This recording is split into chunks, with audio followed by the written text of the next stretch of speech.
What's up, guys? It's Friday. That means it's time for the Friday review after the pool is gone show. This is Ryan, your host. And before we get into the show, I want to talk about our giveaway we're doing for our 100 subscriber giveaway. So we are giving away this Deadpool taco truck. It's very easy to enter. All you need to do is be a subscriber, like the video, and then comment below. And you can do that on any of the videos for the past week. And we're going to pick a winner this week. This weekend, so there's still time to get entered into the giveaway. It's real simple. Enter, and then we will reach out to the winner and let them know that they won. So now we can get into the books. And we talked about on Wednesday, I didn't really get that many books this week. It was kind of a slow week for me, so I only did a top 5. Now I've got a handful of books here that I think are probably skips or just kind of whatever. So I'm going to go through those first. So first up, and I didn't even read this. I said on Wednesday I probably wasn't going to read it. It was mainly for the cover. Sonya Versal, issue 5. I did not read it. It just, the story hasn't really grabbed me, but I do like the Linsner cover, so I collect those. Next up was Supergirl, Woman of Tomorrow #1. Not a bad book. It's okay. Pick it up. I'm hoping that it's really gonna push through in the next couple issues. I'll probably go ahead and get issue 2 and continue on with that. Third book is Berserker #3. I get tongue-tied there. It was an okay book. These are fast reads. There's not a whole lot of dialogue in them. I think I probably read this in just a few minutes. But I haven't read the first 2, so I kind of jumping on at this point. It was just okay. I think it's a lot of backstory on the main character, and it's all right. But I'm going to continue to read this series because it was okay for me. Next up is Catwoman 32. This is the Jenny Frison variant, which is worth the price of admission alone. However, the book was just kind of, it was okay. I wasn't really super impressed. It kind of just goes back to Selena Kyle's early days, and then it comes back to another story, and then it goes back to her again, and it seems like it's just kind of a review of a few people being interacted with her. It's okay. The artwork inside's not bad, but you know, there's some art there, but it was just kind of so-so for me. But the cover, I love the cover. The cover's worth it. Next up, and I knew this was going to happen. I think I talked about it on Wednesday. Planet Sized XMen #1. So and maybe I'm wrong. Maybe I'm in the minority here, and maybe I'm wrong. But I would love to know why Marvel thought that this was going to be a book that rivaled Giant Size X-Men #1. I would love to know. Because that book helped transcend and usher in a brand new age of X-Men that's lasted for years and decades, a couple decades now.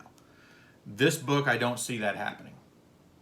It's a good book, not a bad read, where they start to, like I said, I didn't say this at the beginning, I should, because I didn't really talk a lot about those books. Spoilers, so you've been warned. With the creation of Planet Araco, I guess that's how you say it. I don't really know. I'm not great with pronunciation sometimes. Which is a new mutant planet on Mars. So they've taken over Mars, and Magneto helps create it with help of some other mutants that seem to be Omega level or better. But like I said, unless this turns out to be something more than just another storyline in the X-Men universe, it's not Giant Size X-Men #1. I'm sorry, Marvel. I just don't see it. Not a bad read. I just don't see it. And then we come to the 2 skip-its. And I'm going to do both these at the same time because honestly, these books were not worth it. New Mutants, X-Corp. Pretty simple. I've talked about this in the past. I've enjoyed the Hellfire Gala storyline. I think we're past the point where we gotta get some action going at this point. You know, we are X-Corp, I think, of this week's book is the last in the reading order.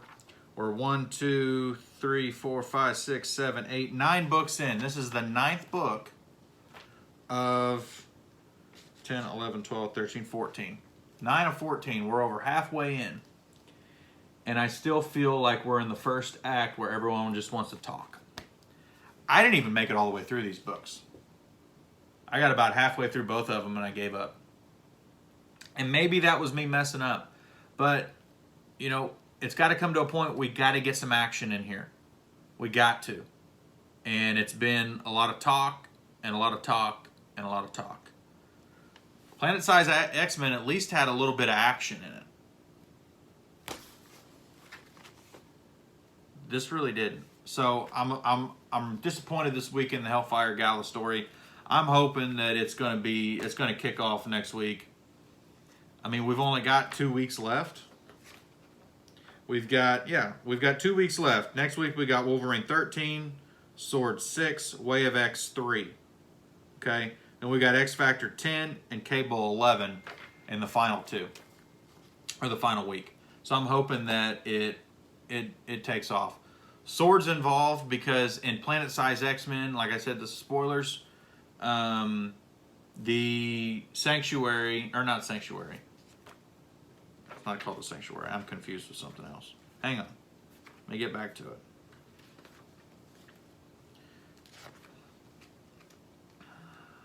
Let's get over here to it. Because I want to show this.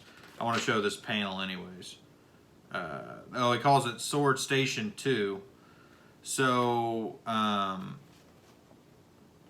there's your panels. You can see it there. Sword Station 2 is now, it orbits the planet Arakko to defend it.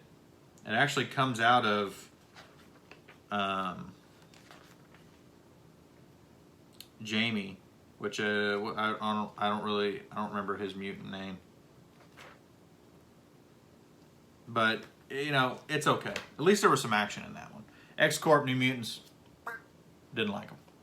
Now we're going to go to our top 5. Now these books, I did like this week. Number 5, Captain America Annual Infinite Destinies Story 2. As much as I thought the first one with Iron Man was slow, this one was better. This one was so much better than the Iron Man book. Black Widow's involved in this. They're chasing down Overtime. There's action. There's everything you want.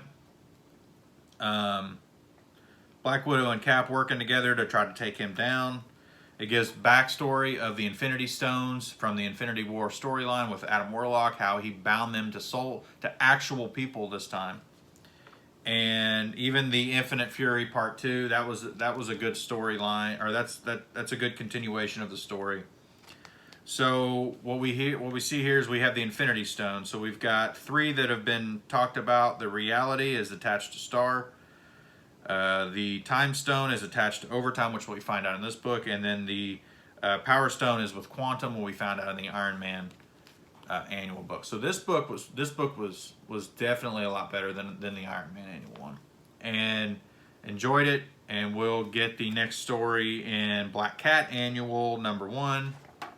There's a teaser for that, and looking forward to that. So, like I said, a lot better book. Really good back and forth between Natasha and Steve, and always enjoy that banter between those two. Overtime, you know, they catch him, and of course he's attached with the Time Stone, so he kind of looks like he teleports, but he just slows time down and then moves throughout. And he gets caught because Cap kind of calls it, says he's got to go change his clothes and get it better because he sticks out. So they sneak up on him, catch him, and then they get him in handcuffs, and then he uses his power, he gets out, and Cap tries to reason with him, but they won't reason with him, and he basically causes a large explosion, and we don't know what happens. So this is a lot better story than the Iron Man one, so I was pleased with that. Number 4. Heroes Reborn, number 7. I've enjoyed this story, and I'm looking forward to Heroes Return. So this is We've got Goblin running for president with the Dark Squadron. We've got, which it was made up of Sinister, Moon Knight, Nova, Valkyrie, and the Ghost Runner. We've got a feud between Hyperion and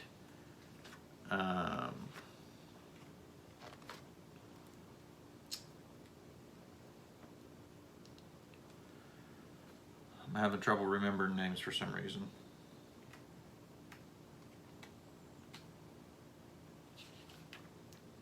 Nighthawk. Just slipped my mind. We have a feud between Hyperion and Nighthawk because of Power Princess. Nighthawk is kind of in love with her, but Hyperion is too, and she's more suited for him. And she knows it, and he knows it too. Wolverine's in here, makes a really good appearance. We've got President Coulson, who is turned evil. We find out it's turned evil by Mephisto. He kills Jameson and Thunderbolt Ross in the Oval Office. This was a good story. I like this book, and I've enjoyed this so far. We get the heroes coming back. There's the splash page with all them coming back and ready to fight. That's the return, and then we get the show of Mephisto.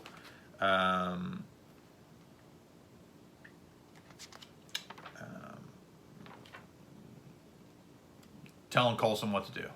I'm having trouble remembering stuff tonight. And then there's the final page, President's Best Friend. That was a really good book. Enjoyed that book. Number 3. Flash 771.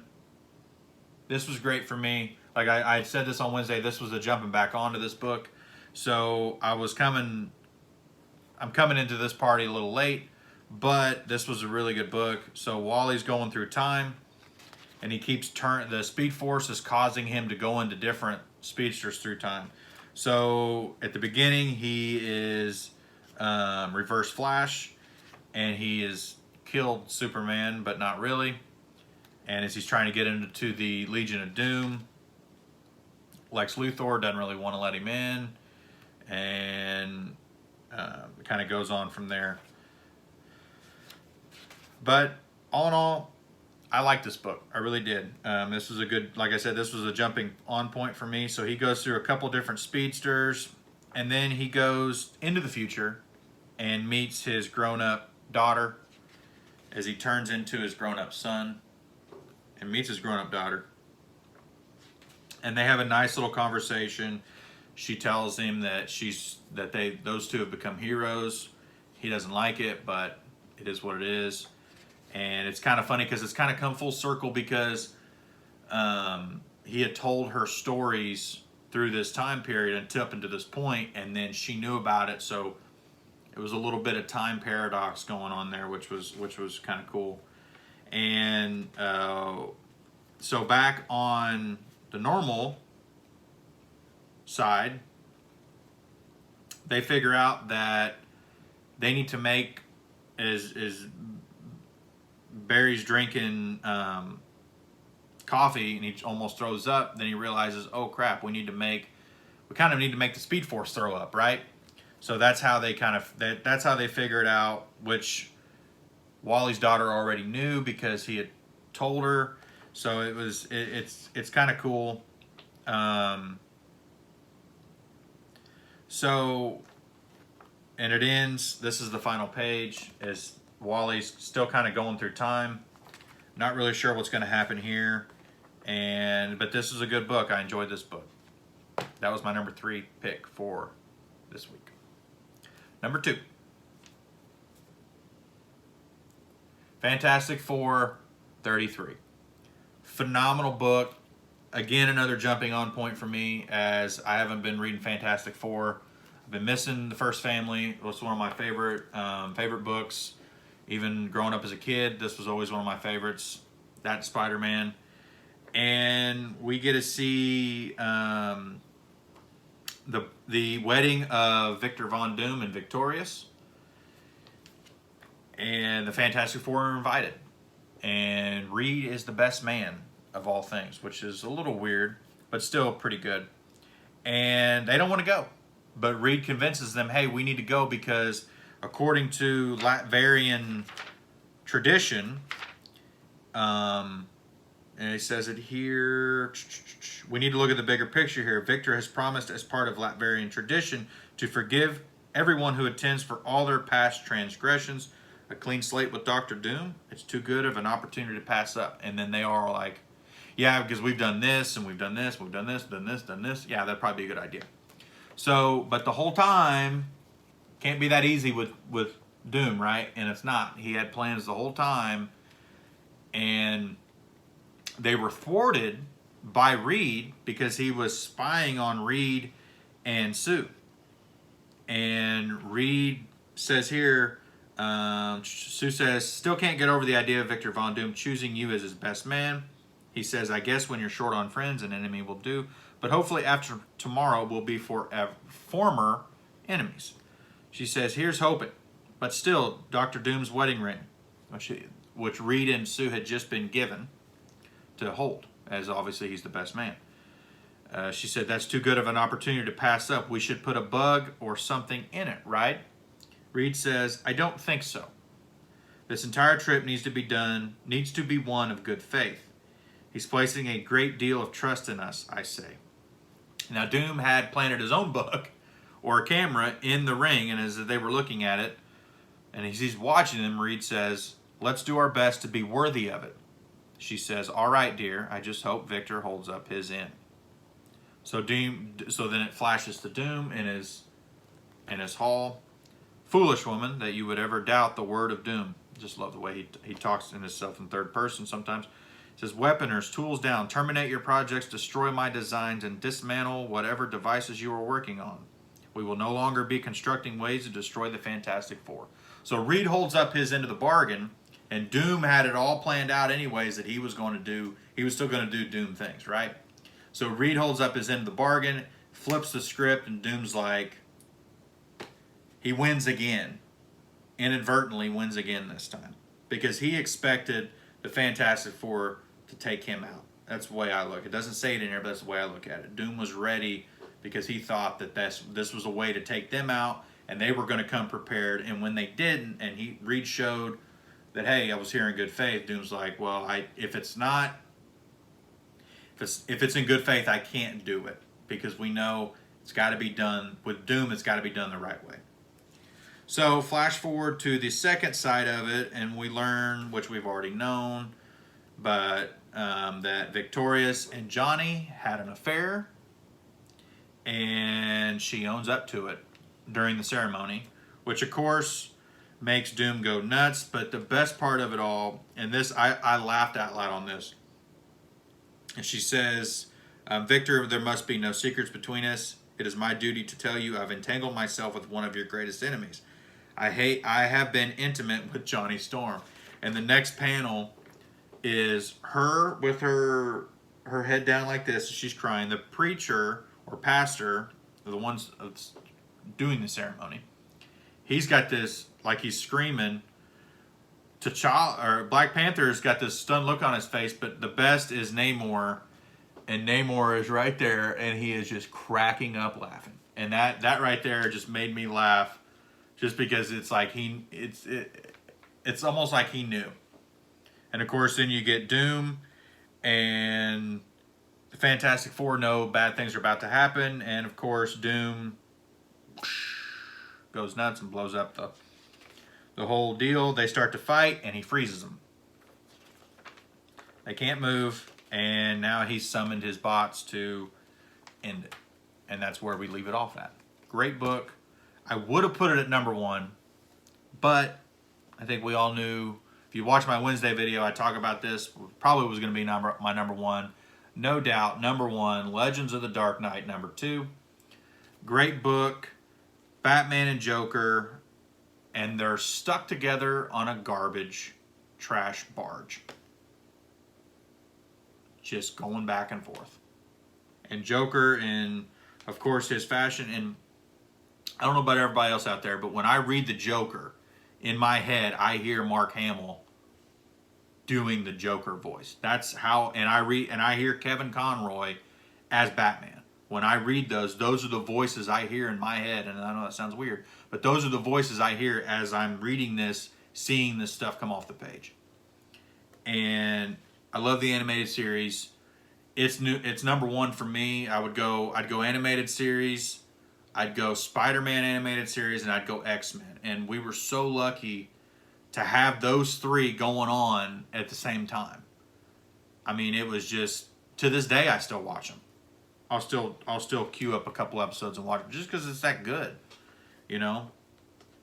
But we get the two of them, and then there's a new Riddler in town, or at least we believe there's to be a new Riddler in town, and it can't be Joker without him needling about Robin, which he does, which causes Batman to it doesn't really cause Batman, but it kind of does. Batman starts to, he always has that grief about Jason, and Joker always loves to twist that knife in his side. Always loves to do it whenever he gets a chance, and this is no doubt, no different. He still does.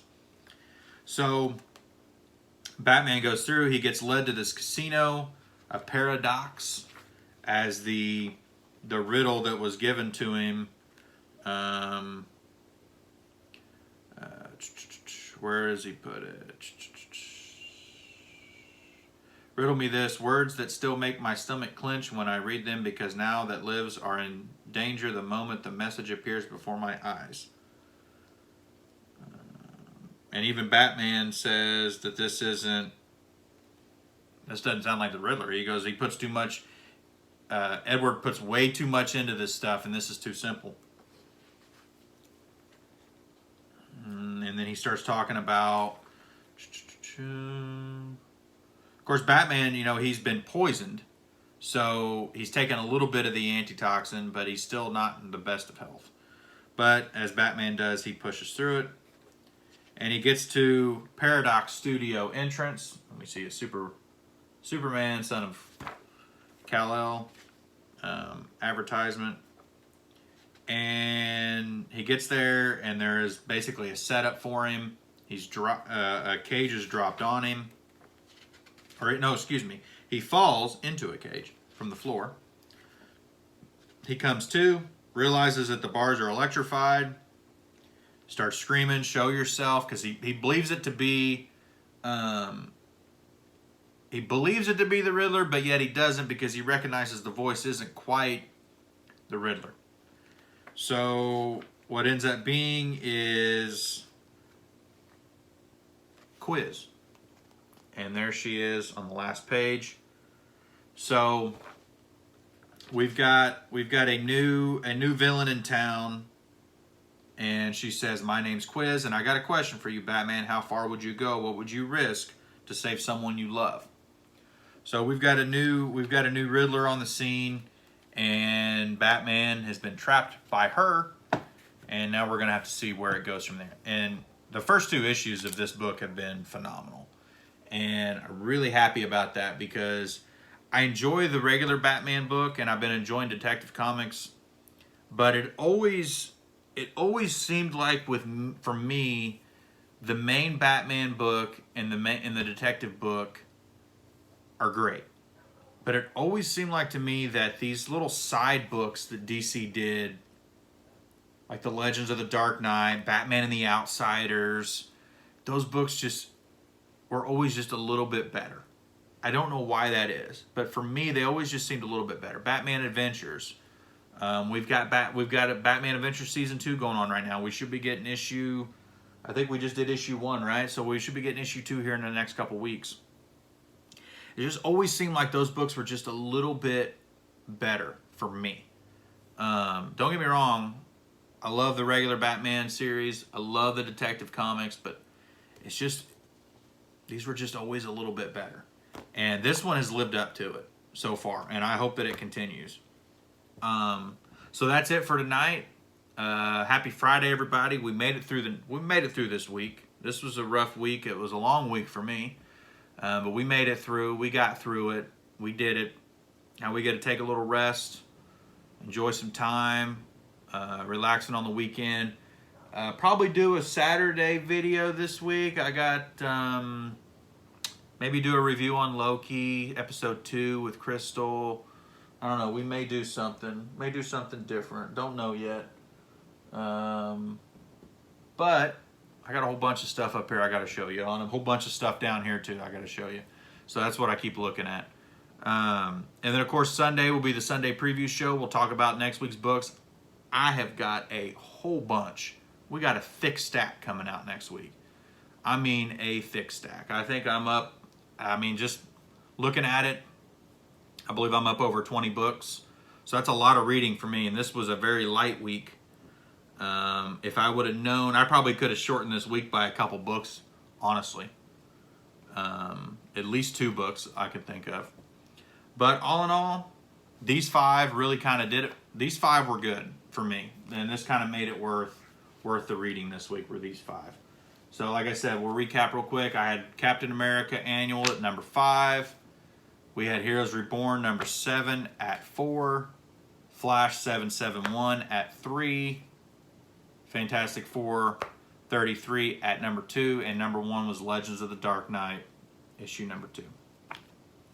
So, appreciate y'all watching. Don't forget about the giveaway. All you gotta do is put a comment down on the video and like the video. And we will see you on Sunday. Maybe tomorrow, we'll see. But we'll at least see you on Sunday for the Sunday preview show. Hope everyone has a great weekend. Enjoy the time. Stay safe. And more importantly, guys, read these comics. Read them. We'll see you later. Have fun, guys.